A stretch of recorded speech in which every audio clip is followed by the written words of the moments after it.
Hey guys, Louis Garvey here. Today, in anticipation for Creed 2, I want to take a look back at the Rocky series as a whole. I've always felt these films were heavily underappreciated in film circles. It's certainly garnered a huge amount of respect as a pop culture icon, but I think a lot can be said about its genius as a set of films. Most film franchises fall into one of two categories. It's either a trilogy or something of that sort, where it's really just one super long film split into three parts. Typically, all the films should be seen together to understand the narrative arc across all the films. The other type of sequel is when it stands completely on its own.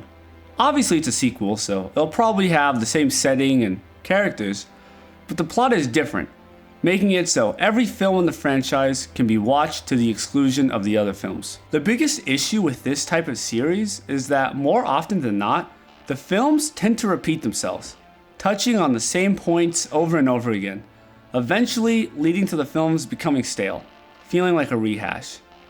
But it can also have the opposite problem, where each film is so different from the previous one, feeling as if there is no cohesion between the films at all, possibly even ruining a certain character by changing them too much for no apparent reason. With these two opposing problems, it makes it very tricky trying to find a happy middle ground. One of the coolest things about Rocky is that it did a fantastic job dealing with this issue. Each film is similar enough so it feels like you're watching a Rocky film. There are certain hallmarks that everybody knows, like the training montage, which is dope because the montage is something totally exclusive to the medium of film. So it's cool that they made this technique more popular. I honestly doubt most of the general audience even knew what a montage was before Rocky. They took the montage to the max in Rocky 4, where almost a third of the entire film is a montage. That sounds more like an Andy Warhol art house film than a blockbuster. Another staple of the series is the big fight at the end, but the emotional tension leading up to the final fight is completely different in every movie. The first Rocky is about a nobody trying to be a somebody, which, while on the subject of the first movie, it's a good time to bring up the more unique story structure these films have. They don't really use the typical 3-act structure. With most films, the inciting incident, which moves the character into action and moves the story from the first to the second act, happened within the first 15 minutes. In Rocky, he doesn't get the offer to fight Apollo until an hour into the movie. This writing structure has always been interesting to me, in which the first half of the film is all set up, and the second half is all about the results or the effects of the first half. A cause and effect structure, if you will. Rocky 2 is about trying to adjust to a totally new lifestyle. Rocky 3 is about becoming overly decadent and forgetting your roots. Which, that one's really interesting because in most stories, it's about starting in one world, then trying to conquer the next world.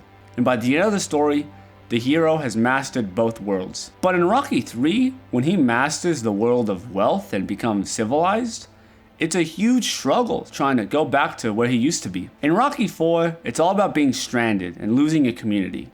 Which community was the only thing Rocky really had. His friends and his city were the only people that believed in him. So it's really interesting they completely took that away from him and put him in the cold and unfriendly Soviet Union. This also notes another interesting arc over the franchise.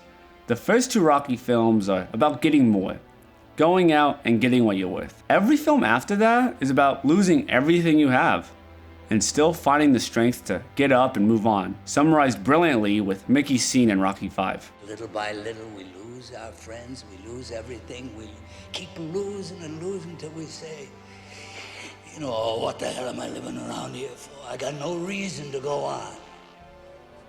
But with you, kid, boy, I got a reason to go on. Rocky 5 is a bit messy with its core narrative arc. It bit off more than it could chew. It's probably my least favorite, but it's honestly not too bad. It's mainly about Rocky coming to grips that he can't fight anymore, drama with his family, mainly his son, and trying to pass on his skills to a hungry young fighter. It's pretty interesting because it seems that they split up these arcs in the two subsequent films and tried them again in Rocky Balboa and Creed with much greater success. Rocky Balboa is about a has-been trying to make a comeback. This is going to be his last time in the ring, so he has to accept that this is it. Also, Adrian's gone, who was Rocky's main pillar of support, so we really see him as weak as ever. physically and emotionally, so he has to dig down that much deeper to win. Creed should be the #1 example of how to bring back an older series.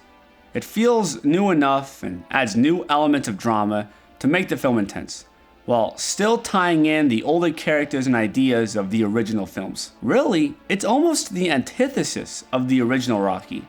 Instead of being a nobody, Adonis comes from royalty, which has its own set of interesting problems. He lives completely in the shadow of his father. The entire film, he has this deep conflict in his heart. On one side, he's proud to be a Creed and looks up to his father tremendously, and is constantly trying to live up to that standard.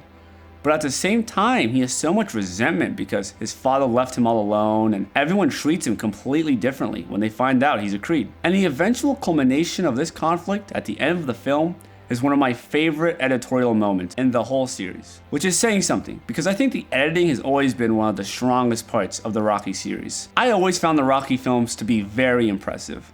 Not only do they stand brilliantly on their own, but also they have remained captivating and interesting, while staying authentic and true to its roots. Not many film series can say that after 8 movies. Star Wars. That's pretty much all I wanted to say about that. I hope you enjoyed the video. Leave a comment down below about how you feel about Rocky, and maybe even mention some movie franchises you feel aren't discussed enough. If you liked the video, give it a like. Click subscribe to watch more videos like this one every week. Thanks for watching, and I hope you have a great rest of your day.